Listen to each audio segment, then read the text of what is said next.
No, no, no. In fact, let me make that right, because you said, oh, my mom went away for 2 years and my work ethic's all from my dad. And I went, what? Yeah. And I was like, no. And I just wanted that clarified. And here's the thing, You both have good work ethic.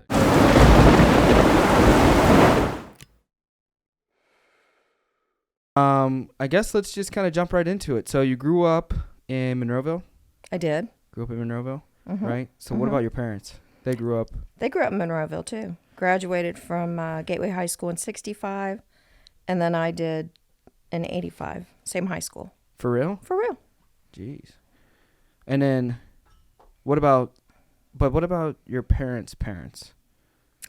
Well, my dad's parents, well, gosh, they were in Monroeville because my dad ended up going to Gateway. So they started out in, I think, Braddock, but Braddock was not what it is today. It was quite different. How'd they get there?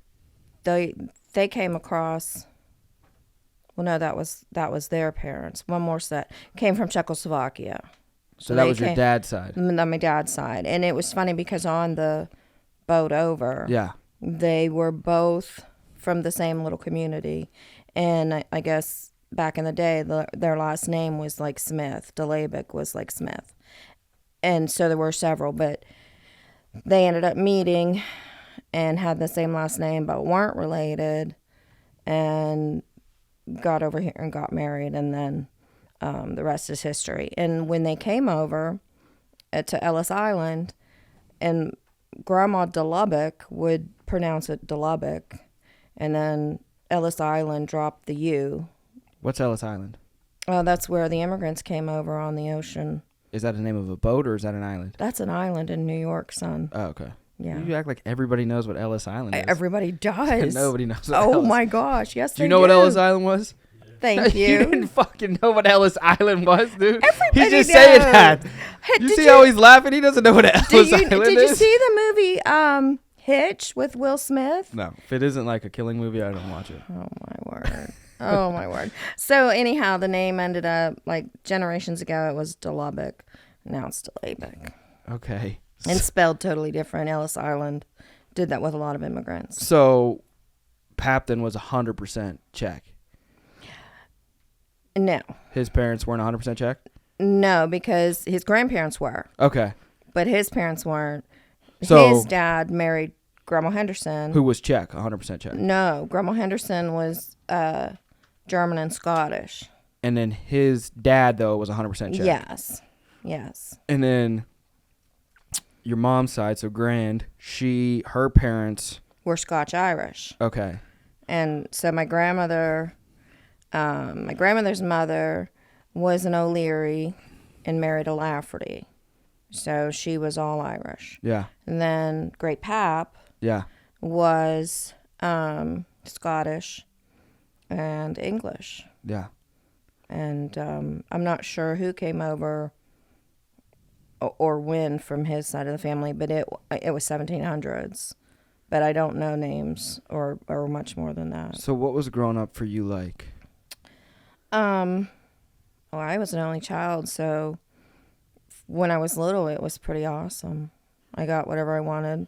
Were you middle class, lower middle class, higher middle class? Like got what you wanted, but like wasn't too far of a stretch?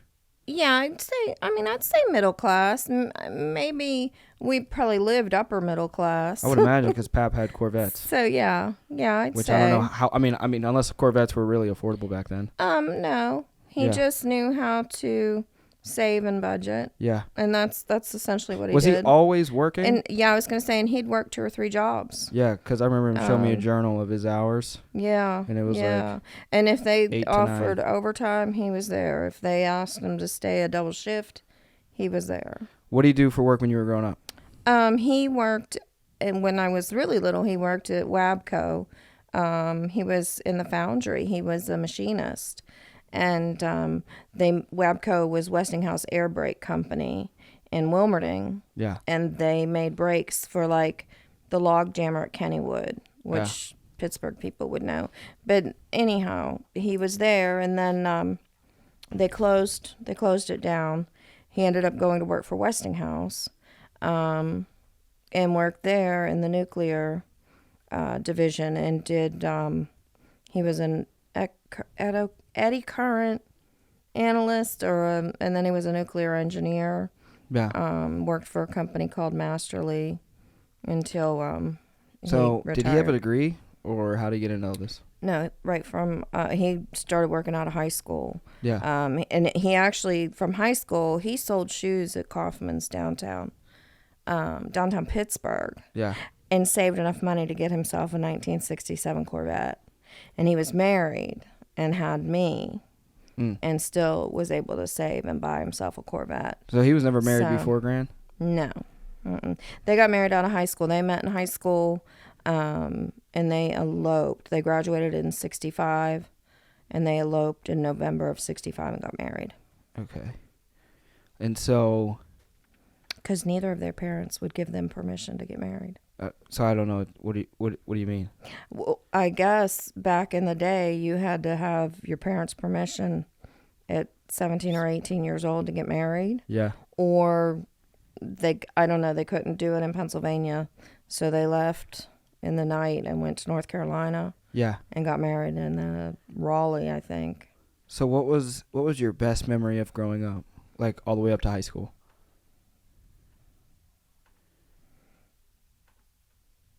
Oh gosh, I don't even know. I have no idea. There wasn't a good one. What was your worst? High school was rough. Well, all the way up. So it's from okay. from birth to high school. I can remember. Okay, when I was in Girl Scouts, my parents would come on camping trips. They were like, not chaperones because they didn't call them that, but they were camping parents, and so they were there. And that was cool. And they made sure that I was in Girl Scouts and doing stuff, even though I was an only child. And I had piano lessons, and didn't necessarily like that looking back, but it was a good thing. But I did like the Girl Scouts and the camping and the involvement there. Just everything else was just kind of regular. Oh, I know. How about, when I was in 11th grade, they bought me a brand new Pontiac Fiero. Was that your first car? First car. Yep. 5-speed. Let's little. see what this looks like. Yeah, pull that up. Because it's you're gonna want one. Pontiac Fiero. Is it like a Firebird? Oh goodness, we could only hope. It's a 2-seater, and the front nose looks like a. This looks horrible. Beak. And the engine was in the back. Yeah, this looks embarrassing. And the spare. Let me put it up. Let me see what you're looking at. It wasn't that bad. In 1984, it was very cool. This? Yeah, show the front. Mine was silver. I mean, this is horrible. This is the Pontiac Fiero right here. Yeah, I had a 1984 or 85 Pontiac Fiero, and I just thought I don't know. So, let's see. So you have Pontiac Fiero. Your best memory was the Fiero and Girl Scouts. What was, I want to get to the story of the truck you let run through the house. It was the Bronco, I think. Oh, yeah. Well, okay, so I learned to drive before I got the Pontiac Fiero. I learned to drive on a Jeep CJ5. So similar to the... Well, no, it's not similar at all because it was a rag top and it was bright orange. But long story short, I've always driven a standard. That's what my parents taught me on. And so I would drive the Jeep, and that was cool. And then my dad got this full-size Bronco. And back then, they were big like the Suburbans, not like this little sport thing that they're trying to call. So disappointing. At any rate, I thought that... I parked it. It's just laughing to think of, just funny to think of it. But I thought I had it in gear because when you park a standard, you have to have it in gear, or you have to have it in neutral and have the emergency brake on, or the car will move. Like the car will go. Yeah. So I thought that I had it in first, and I didn't. And so I get out of the car, Bronco, And I go in the house. By the time I get in the house, the neighborhood kid 2 doors down is calling on on the house phone, because we had house phones. There were no cell phones. And they go, they call. My dad answers. Your truck is going down the back hill. I think it's gonna. And then it hit the house. So it literally drifted all the way down into the house. Where were you guys living? University Park in Monroeville. Okay. Mm-hmm. So how old were you? 16. And they 16. still bought you a car the following year? Yeah. Now, Yeah. what was your first job? I worked at the children's place. It was a children's clothing store in the Monroeville Mall. Yeah. Yeah. So, well, what was... Oh, I was a lifeguard before that, actually. Where? At an apartment complex. So, what was the worst memory growing up all the way up to, graduating high school? When my parents got divorced. So, now when did they get divorced? I was 17. Yeah. 17, but then they got back together. When did they get back together? I think I was 23. My mom got breast cancer, and my dad moved back in to take care of her. And then did they divorce again and then get back together? No, 1 divorce, 2 marriages. So Okay. he moved back in to take care of her. Because I remember them renewing their vows or something. That was the second marriage. That was 2011. Okay. So all that time, they were apart maybe 5 years. Yeah. And then they were together all the rest. And, Okay. And then they got married at church. Okay. That was 2011. Okay. And so, what was that like then growing up? So were you 17? Yeah. Or so what was that like? Just sucked? I mean, I don't want to cry. Let's just say Well, that's it was inevitable. no. I mean, it was heartbreaking, and it was a free for all at that point. It was the first time I ever had a beer, and it was the first time I ever smoked a joint, and Yeah. I just thought, To the heck with yeah, everything. they don't care, I don't care, let's party. Yeah. So, and then when you went to college, did you do community college? Yes, I wanted to go to Pitt. Yeah. And I wanted to go to Pitt in Oakland. And my mom's like, no, you can't do that. And so she made me go to CCAC, which was Community College in Monroeville. So it's a 2-year school. Mm-hmm. It took me 2.5 years because the first semester I was drunk. Yeah. And failed out. And at that point, my mom had put me out. Yeah. So even though she made me go to school close, I had no place to live. So where'd you live? Ended up, I lived with a Marine. Oh, okay. And stayed with him. That was the one that made you run up the stairs? Yeah, he would, yeah. At this point, I was 19. Yeah, I was 19. Yeah. Because so I was 19 at that point. Yeah. So you finish you're up... just getting every year. So you finish up the community college. Mm-hmm. And then where do you go next? University of Pittsburgh, Johnstown. Okay. Yeah. So did you live on campus? I lived on campus, and was still dating the Marine. Yeah. And the Marine ended up coming up there to see me all the time. Yeah. And ended up drinking and partying and didn't finish. And then what? Then I got a job at... Well, I'm sorry. So at that point, my mom gets breast cancer. Yeah. And so I move in, and my dad is there. But when I move in, I start working for a company called Paychecks. Yeah. And I was with them for 6 years. And they offered an opportunity to people who wanted to go open different locations in different states. Yeah. And I was geographically challenged in that when I said south or southeast, I was thinking, Florida, Alabama, beaches. And they were like, well, you can do Little Rock, Arkansas. And I'm like, oh, okay, great. That's awesome. Thinking that Arkansas was where Alabama was. Yeah. Yeah. So ended up, they transferred me down there, paid for everything. I relocated. I was 25 or 26.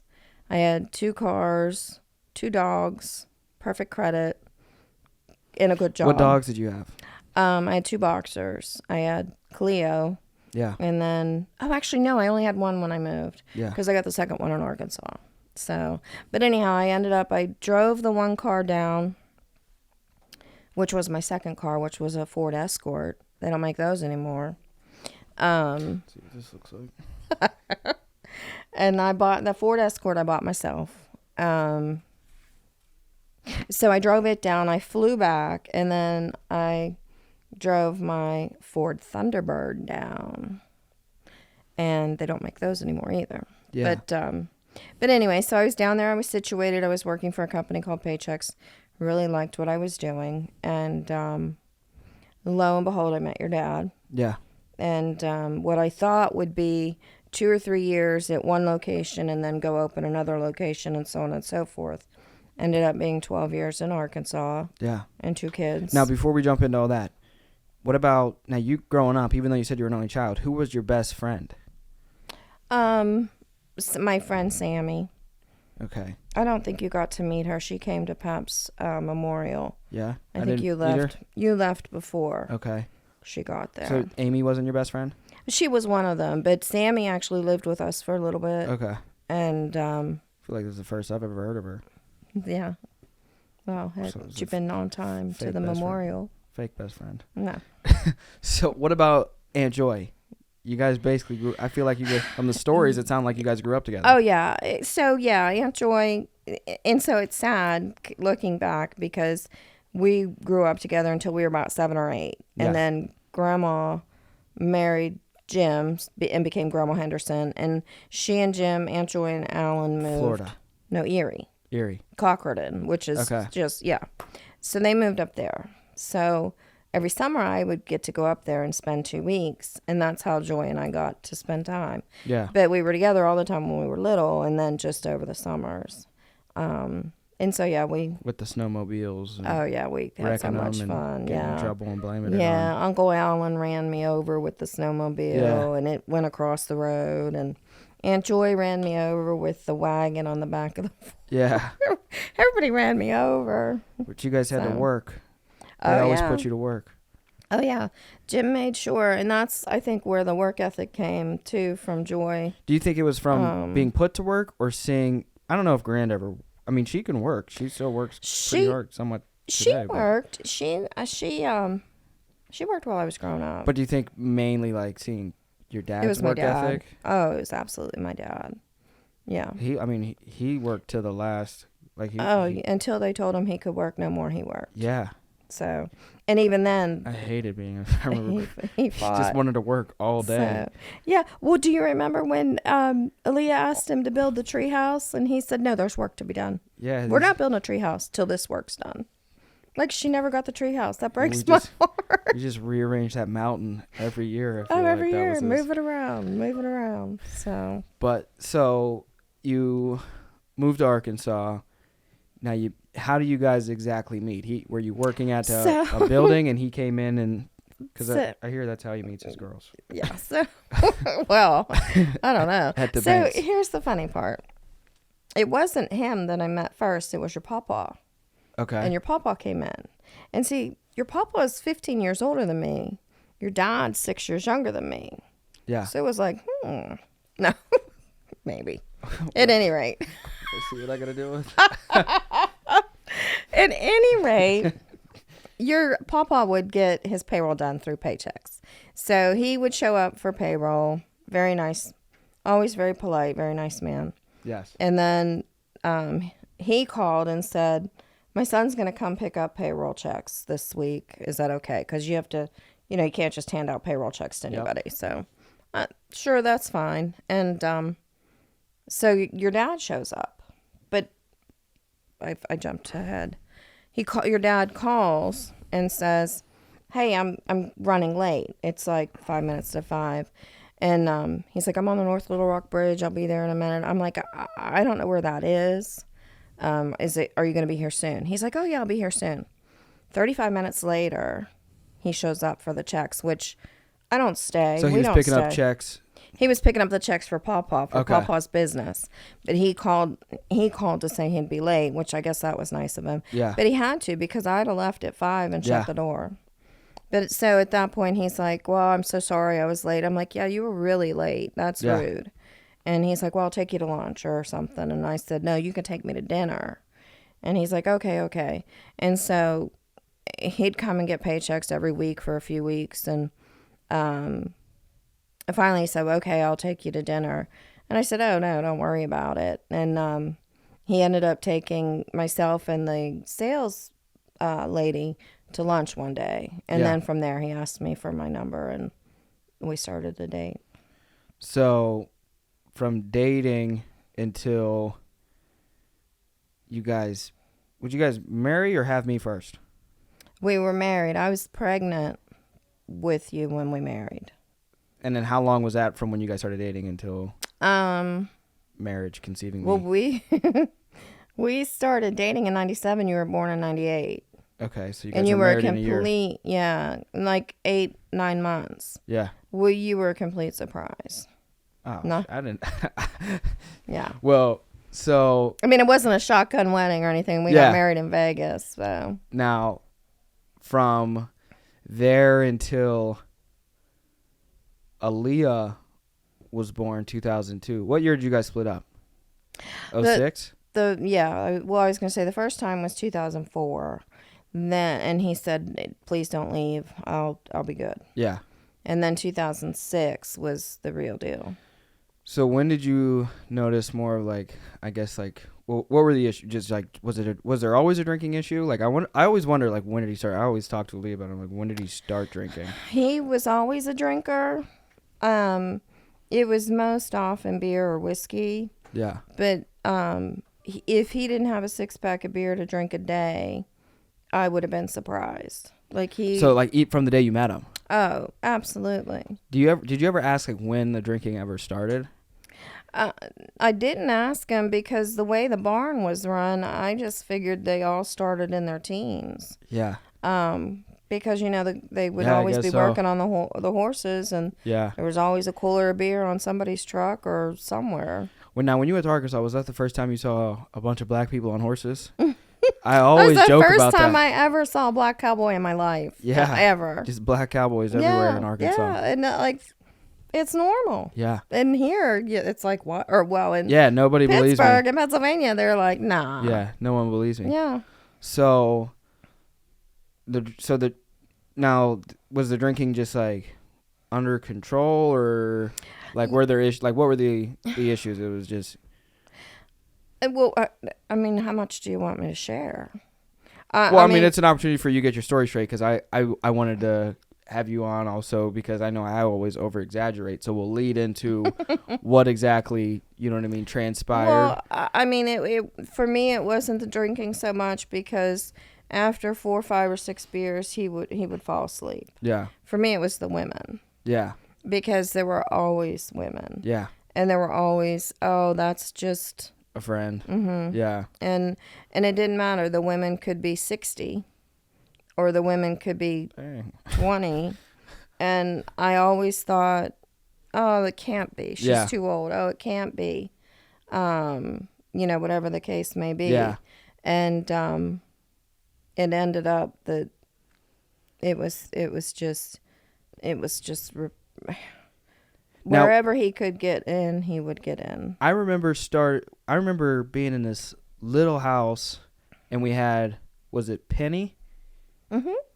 The boxer. What house were we in there? That was the little ranch at 45 Point West Circle, Little Rock. Yeah, we had that little house there. And then really quickly we went into like a mansion. Well, I ended up pregnant with Aaliyah, so it wasn't too quick. It was you lived in that house until you were 3. Yeah, but 3 years to go from a $60,000 house to like a $500,000 house. Do you know what we paid for that house? 150. $265,000. But that's still like, that was 20 years ago. You know what? It might have been 165. Well, I think it was 165. But that was 20 years ago. Well, I know, but then when I sold my house, the $20,000 I had in equity went down on that house. What do you mean you sold your house?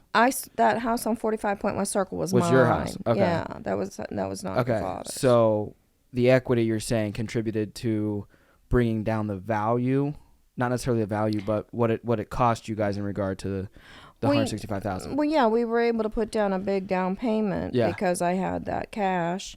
And then I took cash out of my retirement. Did you guys build that home, or it was already up there? It was already built. But you guys did a lot of additions. We did the 2 buildings, the barn and the garage and the pool, all the deck. And when you add all that in there, that's got to bring it. It seemed like $400,000, $500,000. By that it was $420,000 it appraised at. And so what I'm saying is, 20 years ago, $400,000 based off inflation would be $800,000 to $1 million today. Easily. In 3 years, that's pretty fast. Mm-hmm. What the hell were you guys like? What was going on? Well, I started working for a company called RJ Services, and they basically doubled my income. On the flip side, your dad started. Do you want me to get into that? Yeah, because I feel like I exaggerate it. Well, no, I don't think you do. I simplify. Maybe I don't exaggerate it. I simplify it. To where like people don't like completely, like they may not completely understand or something. You got to log out of work. Well, yeah. Let me 1 moment. But I want the story to be straight because I've been told since probably when did you think I started talking about this more publicly? 15, 16? Your dad started his own masonry, and when he started the masonry, and he was good at what he did, he had, they hired the Mexicans. I mean, you know all about the Mexicans. Yes. So he had workers, but he would get the payment for the job and the supplies up front, and then drink it or spend it on women. Yeah. And then the job wouldn't get done, and so he ended up in some trouble. But then he learned a new scam, which was go ahead and sell property I don't own. Yeah, but how do you do that? I mean, like, you got to be an absolute idiot. Well, he was extremely charming, charismatic. He could speak to anybody. So is that where a majority of his time came from, was the property? It was wire fraud, which was why it was, and it ended up, anytime you do any stealing over the wire, it's a federal offense. And because he had stolen over $1 million, so you get people to wire you the money. Right. So he would he had a woman in California that he was involved with. I thought so, but he assured me not. But it turned out that old lady with the parrots? No, he was involved with her. That's the 60-year-old BJ. Okay. I mean, I don't want to drop names. Yeah. Maybe we shouldn't, like, for some of these people, because it is federal. You know what I mean? I don't want to get, like... I don't know if they could do anything. Well, those are initials, and if they it's could public, mean anything. And it's public. So we won't name any other names. Okay. But anyhow, so that woman got him in touch with other people, and these people had a lot of money, and so he was going to build the subdivision. Somehow or another, he got the plot, the land plat, I think they call it a plat, where he could divide all this up. It was just a piece of paper. It wasn't anything that... And so that's how he could show them those documents. And then they'd want to invest, so they'd wire him $50,000 to get into this subdivision, or wire him whatever amount. And I don't know exactly how the scam worked, but but it essentially came down to an illusion of exactly. And when the push came to shove, there was nothing there, and then he started to be investigated. And then so now are you guys already in the process of divorcing? As he starts to get investigated?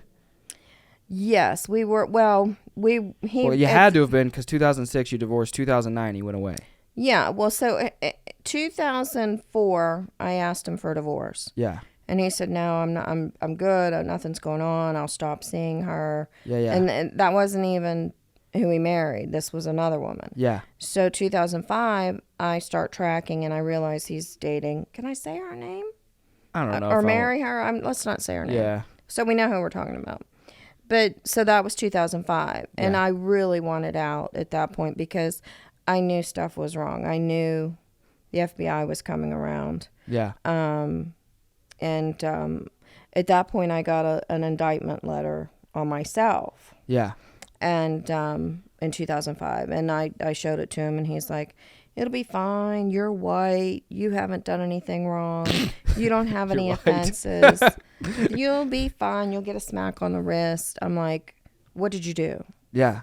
And so we saw how that played out. I ended up being indicted for uttering a United States Treasury check. And I did 10 months, Yeah. 10 and a half months of a 1 year and 1 day sentence. The reason I was sentenced to 1 year and 1 day is federally, that 1 year and 1 day allows me to get out early. Yeah. If he had said a year, then I would have had to have done the whole year. Yeah. So. Now. And that was. What is uttering? Uttering means I took it to the counter and handed it to them. Did you know? I think I thought in the back of my mind, Like if we're being totally honest, yeah. I knew Something was wrong. But so many things had happened, abusive wise, and I was not as strong as I am now. Put it that way. So I wasn't strong enough to say I'm not going to do this. Yeah. But then when it came to trying to prove your innocence, were you able to have like a lawyer say, hey, look, I didn't even know what was going on? I did. I had a great attorney, and he really helped me. I'll name him Bill James. Yeah. If anybody needs any. So he's a how great was he not attorney able to get you out of something that you clearly weren't, you know what I mean? Like, that you clearly didn't do? Too many ties, too many things that had transpired, joint bank accounts, the fact that I kind of sort of knew something wasn't right and I stayed. Yeah. I didn't, it's not guilty by association in so much as. Now, is it, in my memory, I don't know if I remember this correctly, but I thought you were threatened, like, to cash the check. I wasn't going to.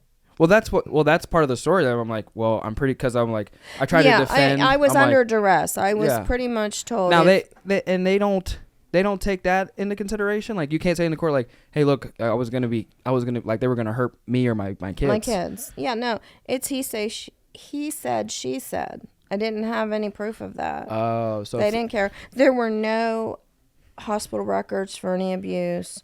There were no police reports. But I remember there being at least a handful of times of I remember watching it. So, like, well, yeah, I went to the hospital the one time, but they said because it was my ankle. Do you remember when he pushed me out of the bed and I went down hard?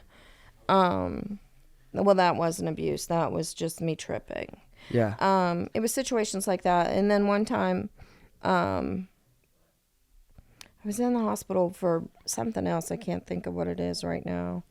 But anyhow, it didn't amount to enough for it to be any more than But I swear I thought there were many times that I saw you bloody. You know what I mean? Well, you did. So I did. I wasn't strong enough to go to the police. No, I understand that, but I was wondering, I was like, I was trying to think in my mind, like, cuz I thought I didn't know, so it was never in the records it was never child or domestic abuse?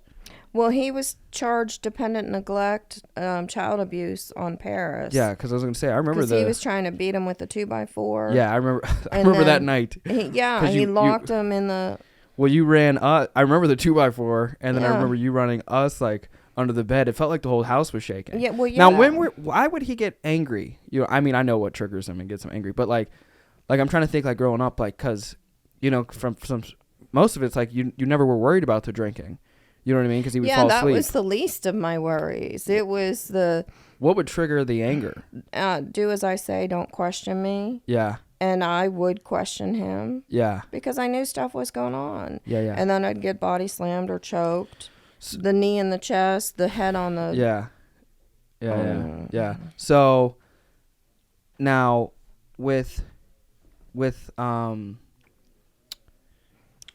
So, from my memories, it usually was like 2, 3 a.m. he would come home when he would start freaking out loud. Yeah, so part of the abuse that I experienced with him was sleep deprivation. And that's a huge thing that people don't realize. But when he would come home and... Yeah, he never anytime I've tried to go down and visit him over the years he's been out, he still like that. Doesn't sleep. No, he doesn't. And so when he doesn't like you to sleep. No. And so when he'd get home, if I didn't jump right up and get him dinner, or if there wasn't a plate in the microwave for him to turn it on, he'd Yeah. go wake you and Aaliyah. And typically he'd go for you first. Yeah. But I'd have to jump right up and wait on him. I remember him coming home two separate times. I vividly remember. One time it was at the birthday cake. It was like 3 a.m. and woke us all up, and we had to do. I don't even know if it was anyone's birthday. No, it was. But it was a Dallas Cowboys cake. Yeah, so And we all had to I get think up. it was because you brought home a Steelers cake. It was. And he got like mad. He did. He got mad. So he got a Dallas Cowboys cake, and we like sang happy birthday to the Cowboys at like 3 a.m. drunk. And Yeah. then another thing I remember was the wolf mask. And I swear to God, that's where I have night terrors to this day. You know Oh what I yeah, mean? that Like, was so scary. to this day. I don't know what you were scared about. I was the one that experienced. Well, because I was trying to stop him to go in, and it scared me for you because I knew It was the worst. it was.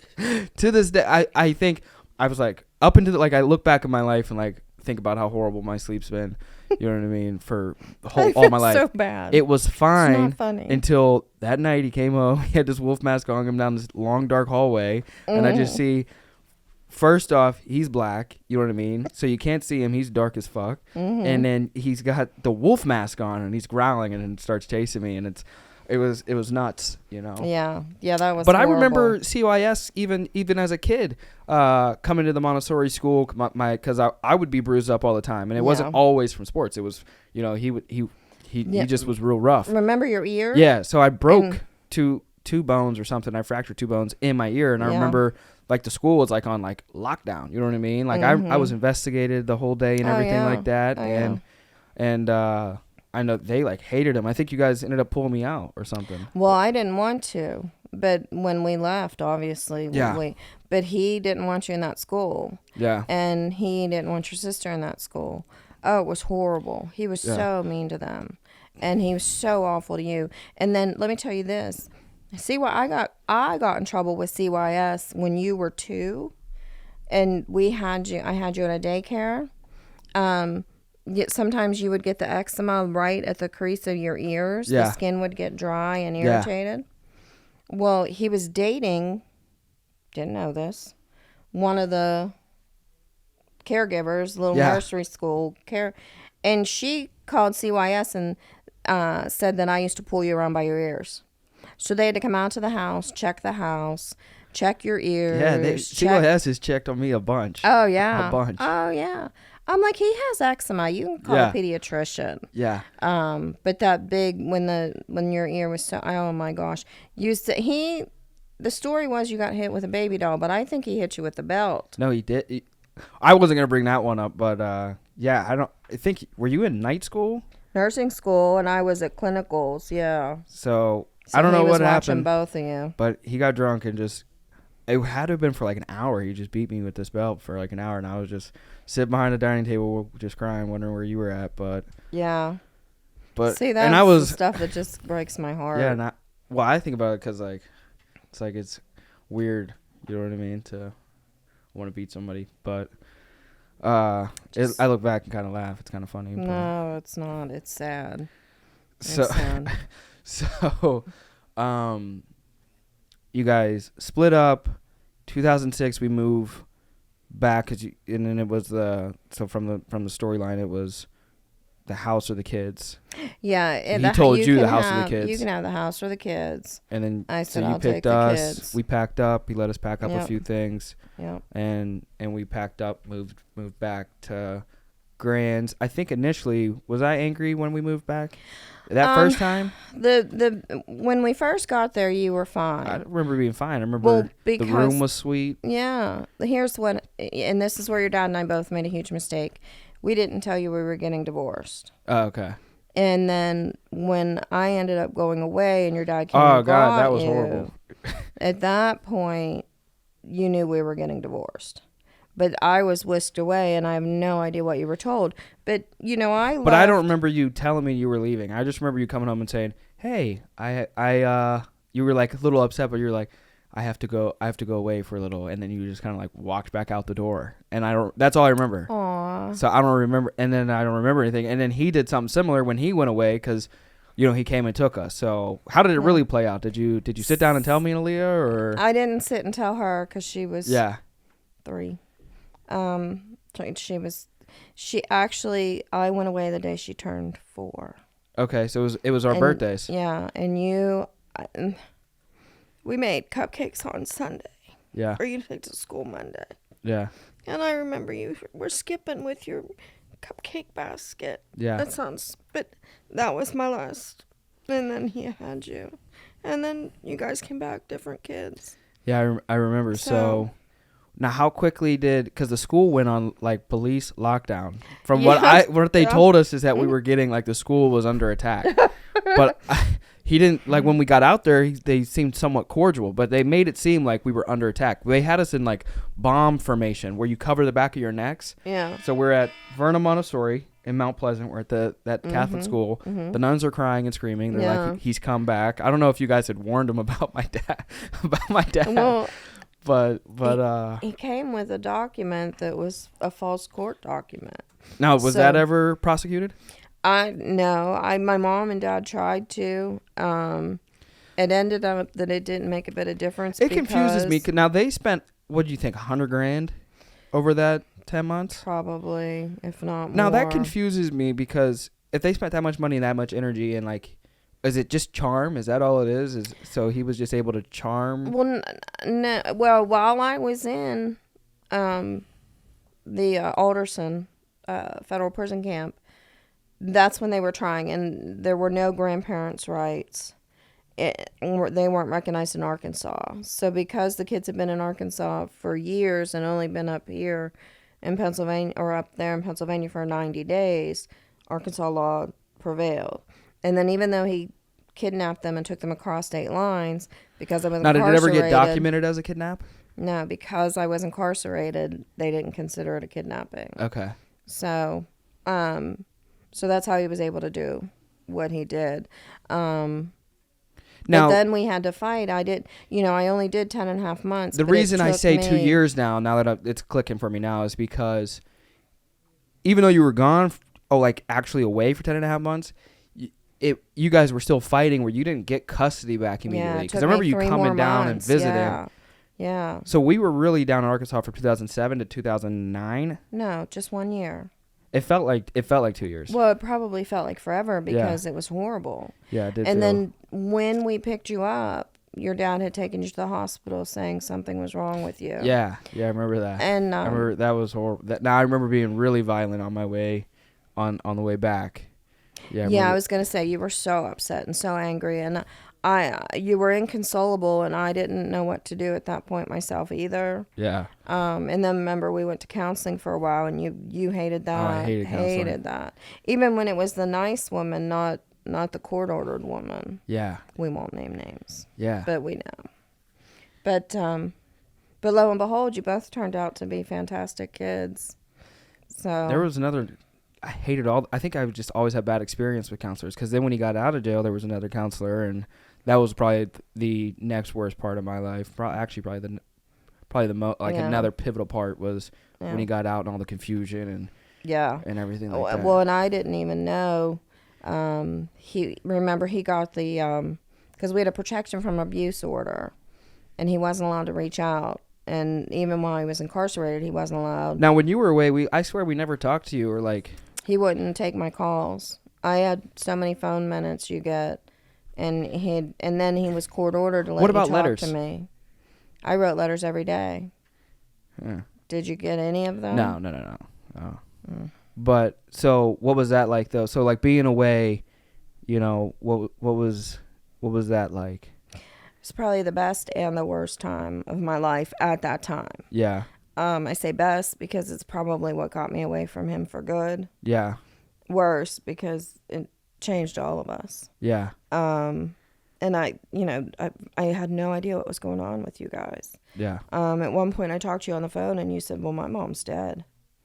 And Aaliyah was calling the other woman mom. Yeah. And it was just heart-wrenching. Yeah. I mean, he definitely said some crazy. I felt like I think I told you as I was starting to get older, growing up, I had two memories. You know what I mean? Because it was, I feel like I was like indoctrinated from like, I was torn between believing which one to believe. You know what I mean? Because one parent says one thing, and it's like, it's almost like three, because it's like hearing the story from your side, hearing the story from his side, and then trying to go back and see like in your own, in my own eyes of how like it played out, and then your grandparents and chiming in. yeah, yeah, a lot of different stories and things like that. So many stories. So, but you know, I know you listened to Peter's podcast on his prison experience, and there were some similarities there. And there were some.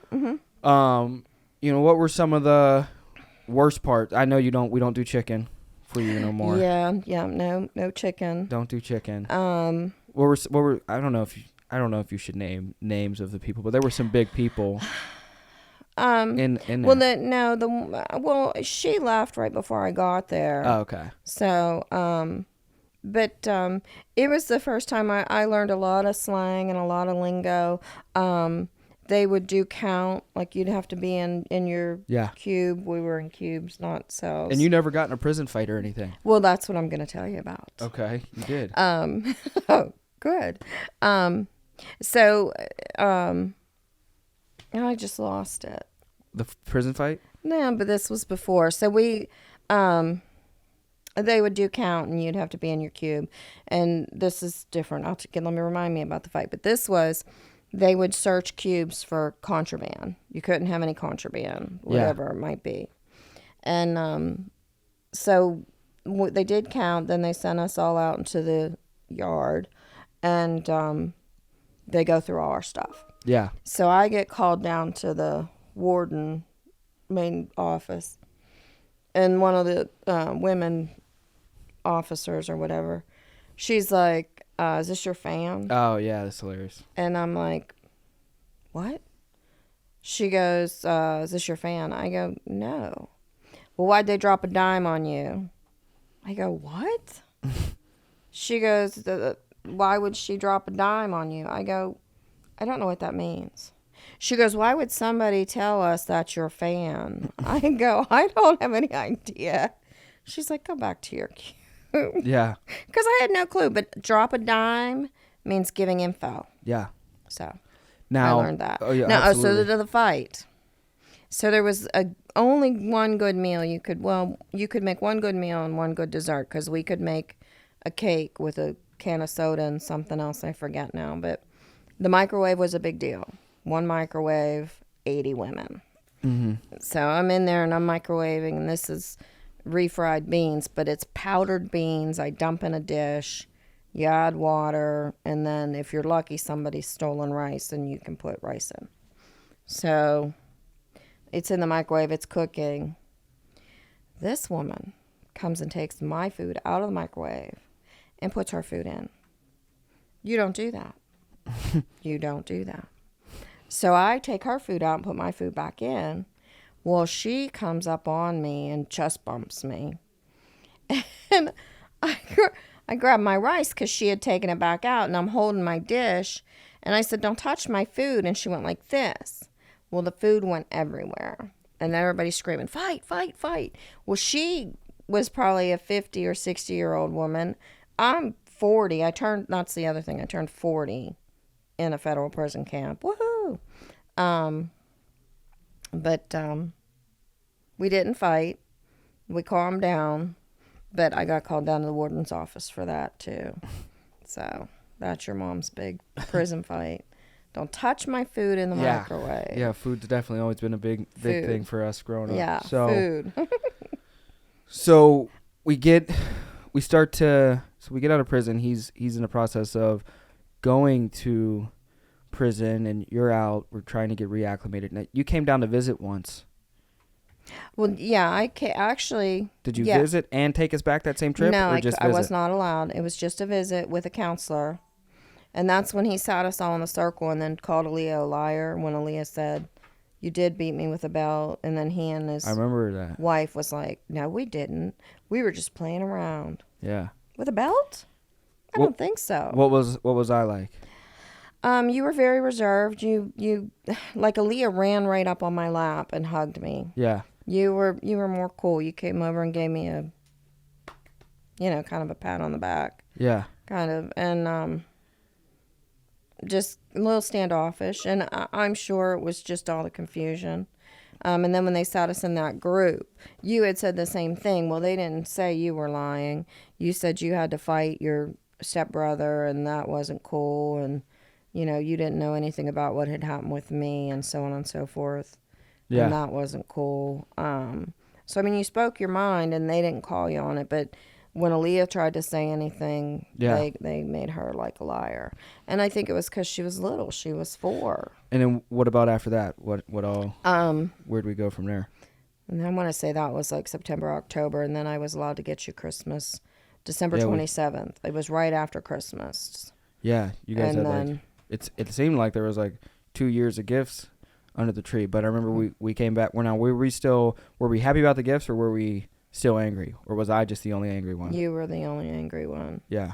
She was too young to know. And then how long did we stay at the grandparents'? We were there probably a year until I saved up to get us into that apartment. And then what were you doing for work? I was working for a doctor's. That's the other thing. Paga. Well, we're not naming names, are we? Should we not say his name? Well, I guess we can. I don't Okay. guess it matters. But that as soon as I got out like August 7th. And August 15th, I started working. I got a job immediately. Yeah. And so that was great. Worked for a great medical practice, and got you guys back, started saving money. And then I started working some hospice care and some night work to try and make ends meet, because I wanted to get us out of my mom's, out of Grand's. And I also wanted to get us our own place and try and figure out what we were going to do. But my ourselves. sleep was destroyed. You night terrors. You would come in and sleep with me. Yeah. And like I couldn't sleep if I didn't sleep with you. Yeah. For a long time. Yeah. And at some point you'd get up and go in your bed early in the morning, but all through the night you were in there, most nights. Yeah. And sometimes that like wasn't enough. Still, like now I remember having, like I can think back to some vivid. Oh yeah. And like sitting up, like screaming. Oh yeah, and I'd have to touch you and be like, it's okay. Yeah. It's okay. And you couldn't ever tell me what it was, or you'd be like you're totally awake but you're frozen. Yeah. You'd be like that. That still happens. And that's some scary stuff. Yeah. Especially to see, sleep and you're paralysis. like, yeah, thank you. I couldn't. Yeah. Yeah, that one sucks. We've gotten used to it. Yeah. So a year, you start doing the hospice work. Now I remember, and this is something I might exaggerate too, is it seemed like maybe 4 nights a week, 3-4 days a week, you worked like 24 hours. You know what I mean? Mm-hmm. Like you just wouldn't be home. So that's where I would come. I when I reflect on growing up to people, it's like me and Aaliyah were there. Like alone. You know what I mean? Because for the most part, you didn't date. You know what I mean? I remember you saying a couple years ago, like when I graduated, you had just, I don't know, how long you been dating Mel? 2 years? Two So, years. and I've been graduated for 4 or 5. Mm-hmm. You know what I mean? So it's like, I think that takes a lot of discipline. You know, everybody's a human being at the end of the day. So, for the most part. 13 years. Yeah. Mm-hmm. That's 13 years. You know what I mean? Some guys go to prison, they still date. Yeah. Hayden's like, what? Huh?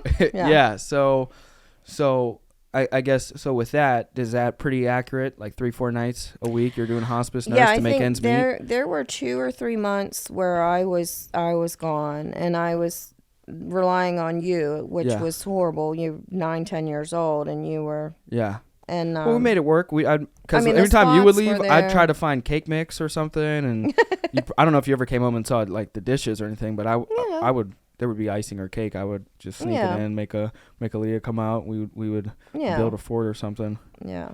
I probably wouldn't sleep. I probably kept the TV on. Yeah, you guys like usually. And she would be asleep. So whether you woke her up or not, I don't know. Yeah.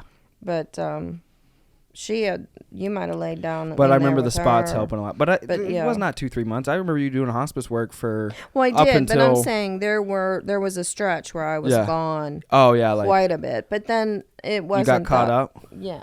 Well, no, I was always. We never. Yeah, I was gonna say I don't think we were ever really caught up. You know what I mean? I'm back. So yeah, and I think I can only remember a handful of times. It wasn't always, but the food bank lines, and it was like for me, it was all fun. There was never, I never like looked back and was like, that was absolutely miserable. Yeah. You know what I mean? Like, Yeah. the food bank lines, that was fun. Like, people were always nice. The donuts, they always went out of their way, Yeah. to give me and Aaliyah donuts and things like that.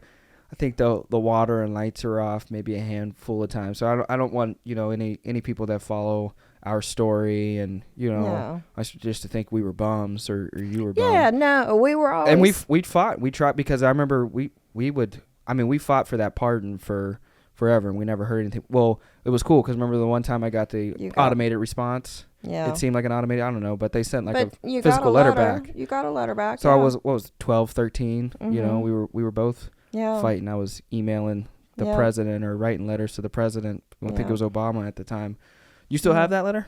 I think it's down in your desk. That was cool. So that was cool to get that back. But yeah, we were always working, and you guys. It was never so consistently good. like lights and water off, and we always found a way. Yeah, we got phones. We always found a way. You know what I mean? Even if it wasn't a lot, we always found a way. We eventually got into our own house. The house is a nice house. Yeah, you know what I mean? We built it up. We found a way to. We built out the basement. Make my own room. Yep, you had your own little bedroom space. And then workout room. That was cool. That was what time? I was 15, 16? Yeah, I think it was. But that's when I remember that's when I feel like I got real bad as 15, 16. I think so. That was right around when he got started to reach back out. So he got out, started to reach back out, and then I don't know if he put the therapist or the counselor in place. He did. That lady was a freaking deceiver and psychopath. Yeah. Because I think what I was trying to chase was memories of, so like we're talking about all the horror stories of Dad. There's good things in there of his psychoticness that you were like, you made your dad sound good on one of the podcasts, and you made me sound like like the villain. And I'm like, no. In fact, let me make that right, because you said, oh, my mom went away for 2 years and my work ethic's all from my dad, and I went, what? Yeah. And I was like, no, and I just wanted that clarified. And here's the thing, you both have good work ethics. His is just immoral. Well, yeah. But no, when your dad and I were together, when it was good, it was very, well, he's very the best good. Worst person in the world. Well, that's exactly. But when it's not, look out. Yeah, he's the best. He's like, I think that's the best way to describe him. That's probably the best way. Best worst person in the world. I still love him to this day. Yeah, same. I mean, well, he's your dad. You're gonna always love him. Yeah. But yeah, it was, we were oil and water, or vinegar and oil, or whatever they say. Well, yeah. So I think like the biggest things is I think growing up there were so many memories that were so equally good to like the abuse that I was like, I don't know what it is. I feel like sometimes, I don't know, like for kids out there or people out there or adults out there listening, it's like you had these memories as a kid that are so divine, like the fishing and the horseback riding and some of the sporting events and things like that. And it was like chasing something that existed, you know what I mean, for short periods of time, when a majority of the time is just, you know what I mean, like misdirection and miscommunication and just anger and abuse, you know what I mean? So it's like 80% of it sucks, but 20% of it, like chasing that 20%. And then that 20% is what the counselor was like feeding and fueling and like, you know what I mean? Something, I don't know if she had brought up and she had made it seem like, I remember being 15, 16 and being confused because somebody had tried to tell me that you were the one that was cheating. I think it was my dad. So like, you know how gaslighting's a big thing? And the counselor told me too, they're like, here's this. And it was some guy or something. And I was like, now for clarification, that was not the case, I'm hoping. No, that was not the case. Okay. No. Cool. No. He tried, remember, well, you might not have heard, but he tried to tell everybody at one point that I was a lesbian with the one girl I went to nursing school with. That would have been better than you cheating. Nobody wants to hear their mom cheated. Well, yeah, no. Guys are, no, I'm just kidding. That's wrong. I'm kidding. That's wrong. I'm kidding. I'm almost ready to lay my head back and go, oh, yeah, that's fine. No. Yeah. But, no. He had me pegged as a lesbian with my friend who is a travel nurse now. I remember that. I remember that, friend. Yeah. Then he had me having an affair with somebody. Well, that being 16 and never hearing that before, like, because I'm hearing different sides. Like, I'm growing up and hearing different things. And I was like blown away. And then it showed me this, showed me that. And I was like, oh, maybe did she? It was like Facebook friends, and I was like, oh, okay. Yeah. And then just confused there, and then I think I was really I don't think you ever shared that with me no, till I now. was really confused. Oh, honey. But and then I think from there, because I had devoted my life to my faith, like extremely, you know what I mean? Like I was going to wait till marriage and everything like that. And that was a huge pivotal part of my life was wanting to wait till marriage. 8th grade, remember that was like, I got expelled basically from every school. You know what I mean? I got kicked out 8th grade. Oh, They were going to yeah. do a parole officer, You met don't have Sheena. to tell me. So you know the story of how it all pieced together, of the confusion and how it all came together from like I think where the anger went to another level is then, you know, this 20% of I was chasing of this piece of, you know, my dad that existed, that I idolized and that I wanted to still exist. Mm-hmm. Now, because I wanted to wait till marriage, is accusing me of being gay.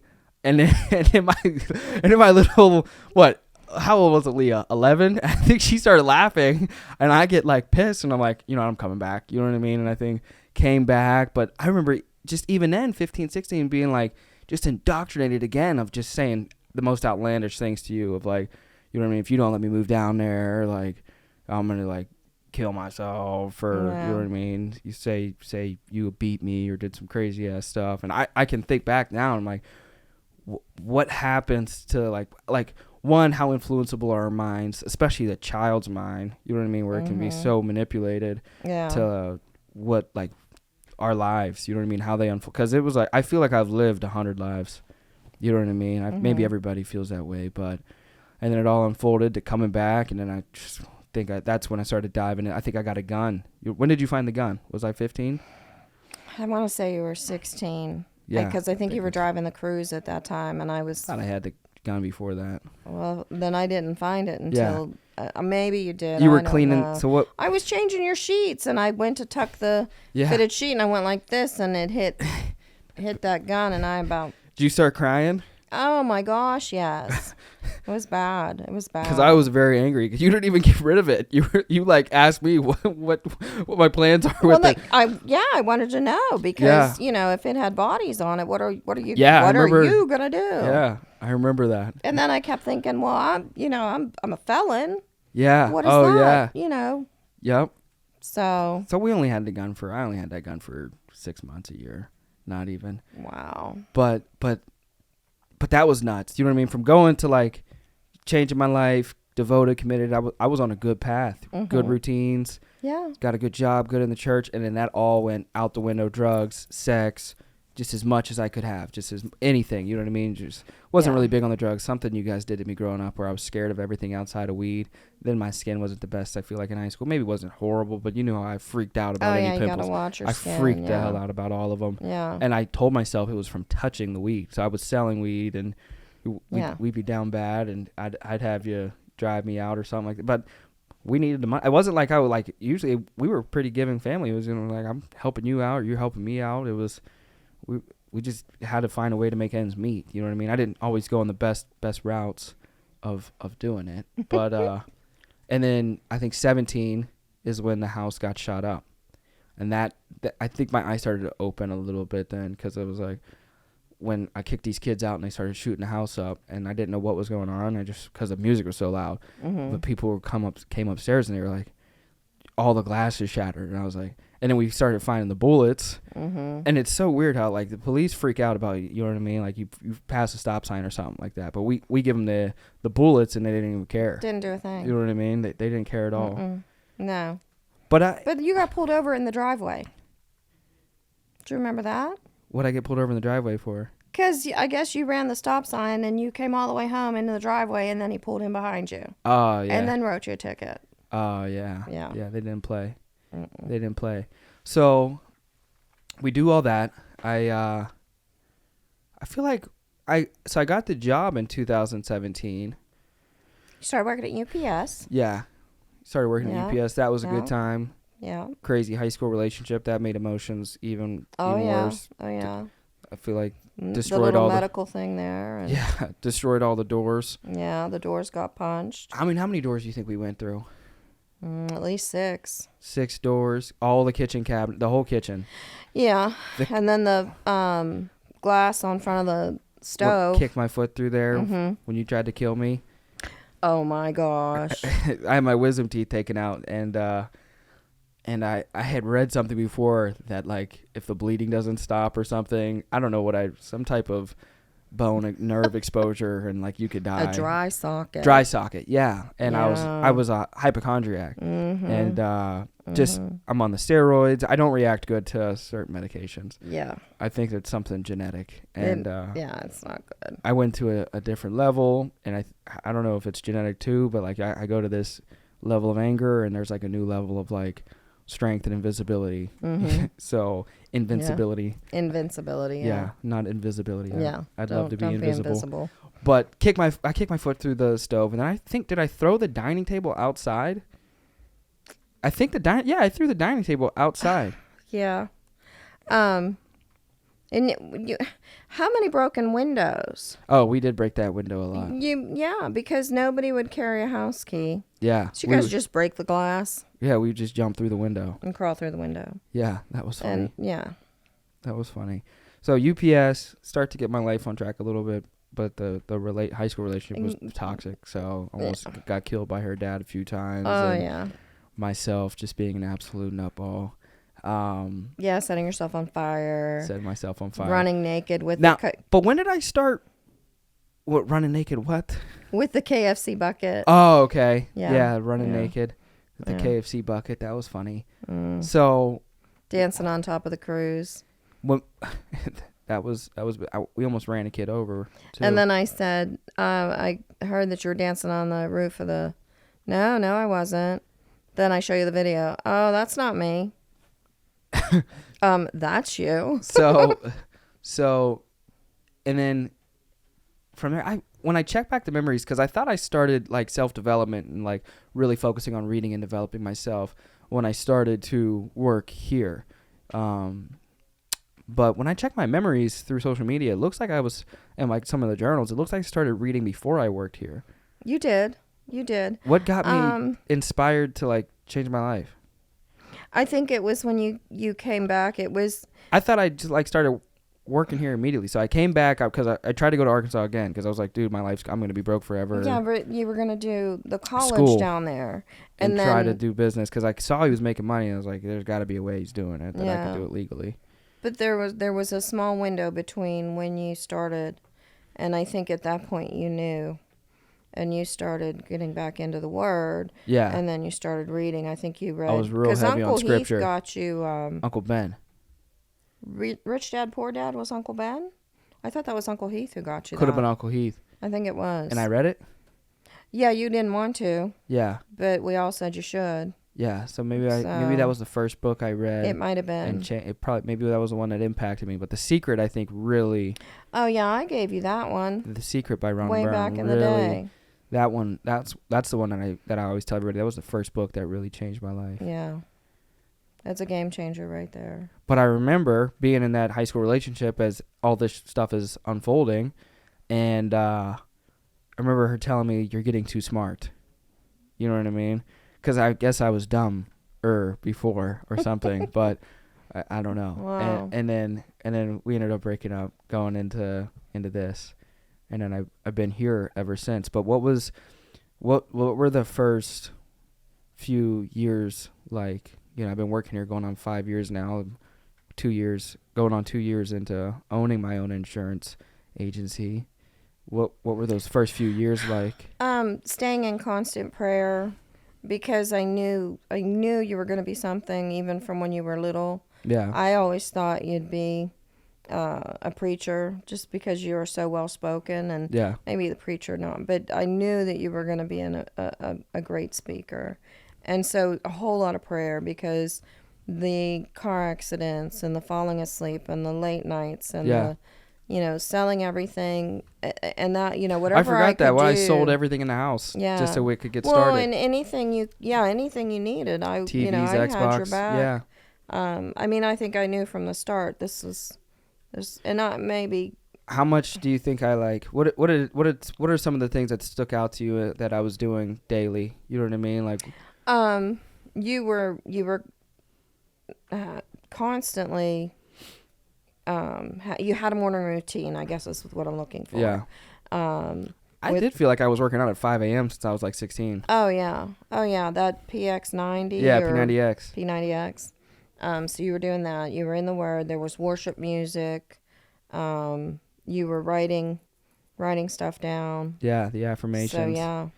What about like the work? You know what I mean? Like I don't remember really sleeping the first 2-3 years. Yeah, I don't know that you did. Yeah. Because I mean, you were just constantly on the road, and the door knocking stories I'd hear, and Yeah. Getting chased by the dogs, or whatever the case may be. But Yeah. you didn't stop. It was nonstop. I remember making I know my first sale. It was quick. It was like within the first week. It was like 2,500 ALP. Some old woman out in like northern PA and called you, and I think I was teared up because I was like made $1,200, and everything seemed fake because you know what I mean. Growing up in a lower income area, it was just you never really come across anything that like, I just wanted to make six figures by 40. Real, and that was so real. So that was nuts. Or surreal. Yeah, exactly. But yeah. So and then was there? I mean, with really just the entirety of the career, is there anything that like stood out to you? Outside of what you've already said, like any details or features, or I think meeting Simon changed your life. Yeah. I think that you finally found yourself and your niche. Yeah. And I think you're gonna excel and help others excel. Now I'm watching, Yeah. from the outside. So we got dinner coming up, but what's your future vision for you? Where do you want to be? What's your life look like for the future? I'm hoping to retire within the next 15 years. Oh, that'll be So I'm excited about that. way before that. I would like to I'd like to live someplace warm. Yeah, where are you thinking? South Carolina, Florida? Yeah, one of the two. Yeah. And Arkansas. Marco Island was what I was gonna say. And then I just the FBI asked me not to ever come back there. They did? Yeah. Because of your dad, not because was that the first time you met an FBI agent? Yeah, it was the first week. When would I have met one before? I don't think I've ever met an FBI. I feel like you only see them in the movies. You know what I mean? They're just like that. They are? The black suits and they came up, they rolled up on Ross Hollow. Oh, wait, I didn't answer. And that door had that big oval.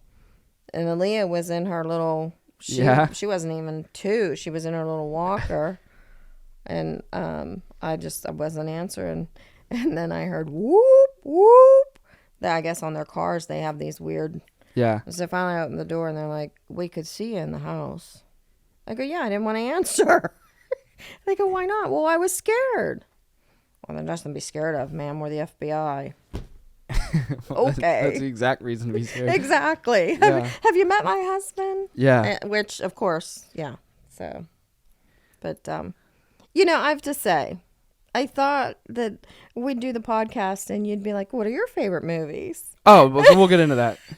So, we always got to go through the story. People got to hear the stories. Yeah, but my style, that's life. an old, I'm old, so my story's long. Yeah, that's true. Yeah. So, what is your favorite movie? Secondhand Lions. What the hell is that? You don't remember Secondhand Lions? Let me see. Oh, my goodness. Leah's yelling at us. Secondhand. I do remember it probably. Lions? Lions. Oh, I love that movie. You see? That was a good movie. Yeah. And then, of course, I got to go with The Notebook for the love story. But Secondhand Lions was such a good movie. It's one of my favorites. Favorite show? Sons of Anarchy came to mind. I was literally thinking that when you were telling me your story. I was like, she's basically just one of the old ladies. I'm an old lady now. Yeah. Oh, that's funny. Did some time. Yeah. Yeah. No tattoos. Like Harley's? Yeah. No tattoos. What about favorite song? Favorite music? Oh, there's so many. There's too many. Guardians of the Galaxy is a play. Yeah, playlist is a good one that for us. playlist is an excellent one for us for sure. But there's so many. With my dad passing away, I've been listening to a lot of 70s and stuff. Yeah. A lot of good songs. Yeah, there is. And sometimes I share them and with you and your sister, and sometimes I don't. What's your favorite book? Janet Ivanovich? Well, yeah. If I'm talking about fiction, Yeah. all her stuff's really funny. But I'm gonna go with The Secret. The Secret? And the Bible. What is your favorite memory of your entire life? Having you two. Yeah. Yeah. Absolutely life change. Because I never thought I'd have kids. Yeah. So yeah. So me and Aaliyah. Yeah. And then I can't think. Is there anything else you want to add? I can't think of anything else. Favorite food? Noodles. The buttered noodles. Dirty noodles. Dirty noodles. Well, Alfredo cheese, anything cheese, Yeah. cake. Everything. Yeah. Everything's good. But I'm doing some really healthy things. The mushroom. The mushroom protein, but I'm adding a lot of greens and you keep telling me this stuff really let's need shout to. out awareness to Alzheimer's. So I lost my grandfather this past year to Alzheimer's. So what are some things you've learned that people can do now to help prevent? Hydrate, water, and I know He never drank enough water. he never did, and his mother didn't either. Yeah, I don't. And our standing joke is, I stubbed my toe, drink more water. Yeah. But honestly, hydration and so important. I'm learning. I'm doing this 90-day jump start. Yes. And empowerandflourish.com is the website. If anybody's interested, hit me up and I'll get you the information. But I'm adding so many things that can help with the brain function and the longevity and can change. The one video I sent you, literally people did a 2-week diet change with more vegetables, more fruits, less processed foods, and less meats. And their cholesterol and blood sugars levels dropped 50 to 100 points. Yeah. In 2 weeks. Well, I hired the nutritionist. I checked my blood work. Mm-hmm. I'll send you my labs. I forget you were a nurse. Yeah, send them over. But so very interesting. So I'm doing this because I don't want to end up. Yeah. I don't want to lose my memories. Yeah. So it's heartache. It's and I don't want that A for piece you of me. too. A piece of me believes though. I feel like internally they don't lose their memories, if that makes sense. You know what I mean? Like, even though like we're experiencing those individuals without memories, I feel like the soul keeps the memories. I would think so, and then they might lose how to communicate it. Yeah. Because they lose the ability to. Because up until he passed away, I remember him. I mean, I don't know if he was BSing me, but I remember him acknowledging me. You know what I mean? It believable. Well, he never did not know us. Yeah. Like he never did, which was such a blessing. Yeah. Well, Gran just talked him out of wanting to talk. That's all it was. It wasn't Alzheimer's. He was yeah. Just never gonna talk again. If you survive 50 years with a wife, you know what I mean. Then that's sure. But yeah. So I just really that your diet. So watching your diet, more yeah. vegetables, more fruit, more hydration. vegetables, nuts, just whole grains. What are some tips for grieving? I don't know. Yeah. I wish I knew. So, what's helping you get by day to day? Well, you're gonna make me cry, so. Well, people need to know. People lose people every day. We need to help people out. Well, Not everybody's a robot like me. Well, yeah, exactly. Yeah, I'm still learning. Every day I'm learning. Yeah. I still talk to him. Yeah. And sometimes I have dreams about him. Yeah. But yeah, I still hold on to those memories. And yeah. if I have his picture up in the living room and I have one up in my bedroom and hi Dad, Yeah. And stuff so just like being open with the memory and the communication. And yeah. You know what I heard the other day on a podcast is writing a letter to your lost loved one once a month. Just really? writing a letter. Just write him a letter. You could do it in regular format or whatever. Put it in the envelope. But and this is something. This guy lost his mom 40 years ago. Still writes her letter once a month. Wow. Helps him. Yeah. Well, it probably really would, because I miss the communication. Yeah. And a letter is kind of like, you know what I mean? It's almost like an open line of communication, different than like talking and not hearing something back. Yeah, that's true. You know what that's I mean? True. You might feel something more. Yeah. So. But yeah, talk about him and talk to him. Yeah.